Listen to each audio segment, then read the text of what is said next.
হয়ে গেল। তোমার মা বাড়িতে গিয়ে শ্বশুরের কাছে ক্ষমা নাই, শ্বশুরকে গিয়ে বলে, আব্বা হতে পারে আমি আর বাঁচবো না, আমাকে মাফ করে দেন। শাশুড়ির কাছে গিয়ে বলে, শাশুড়ি আম্মা আমি চলে যাচ্ছি, আমি আর মনে হয় বাঁচবো না, আমাকে মাফ করে দেন।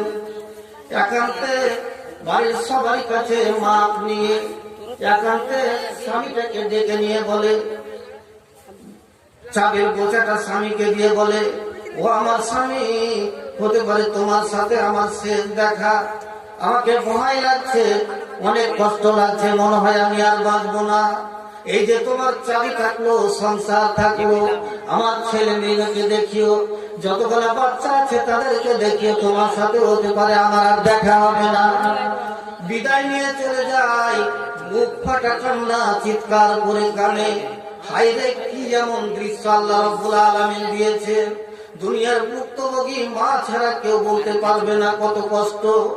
যেই মা সন্তান পেটের মধ্যে দিয়েছে, একজন জীবিত মানুষ আর একজন জীবিত সন্তানকে, আর একটা জীবিত মানুষকে পেটের মধ্যে নিয়ে চলেছে ফিরেছে।